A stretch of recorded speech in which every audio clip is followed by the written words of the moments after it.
So my colleague George Aintree joined the protesters and has just returned to the studio to share his experience with whatever happened on the ground. So welcome to the studios, George. Thank you. In our story, you said they prevented them from going to the Jubilee House. So how is it day 3? Is it the final day? And how did they get their grievances to the Jubilee House if they were prevented from going to that area? Exactly. So in the third day, as it happened yesterday, that they prevented them from entering the Jubilee House. Today, the same thing happened. The barricade was mounted on the middle of the road, preventing them from marching to the Jubilee House as being the main target that they wanted to achieve.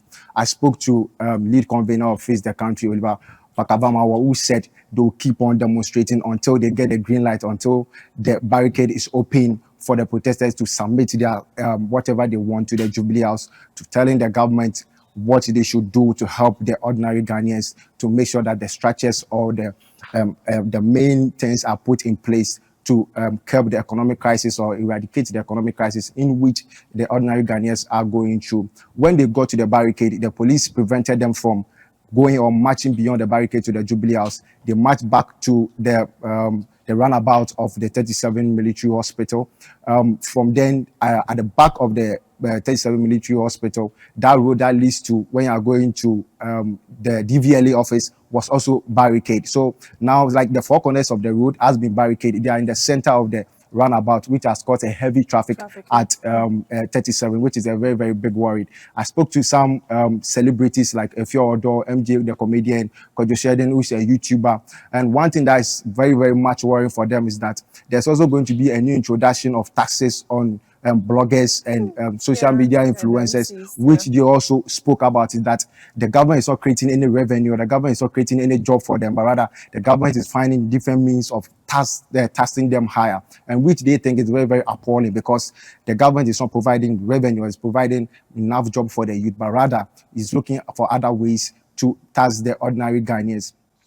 So on day 1 of the demonstration, we saw the police arresting some of the lead conveners and some of the protesters.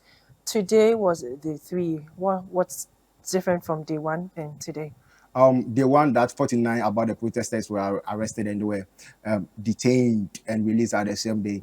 The second day, they prevented them from going to the Jubilee House. The second day is similar to like the third day, because they want to do the same thing, but the police keep preventing them from going or marching to their main target, which is the Jubilee House. But the protesters are also not giving up. It's like, I will go, I won't go. It's that kind of battle between the police and the protesters. They want to make sure that they march up to the Jubilee House, but there has been a barricade, a heavy police SWAT team that are making sure that preventing them from getting to where they want to get to and submit their petitions. Yes. So it means that this is not the final day of the demonstration. They will keep going until government hears them. Yes, that's what the lead convener of Face the Country, Oliver Pakavamawa, told me, that in an interview, he told me that they'll keep going.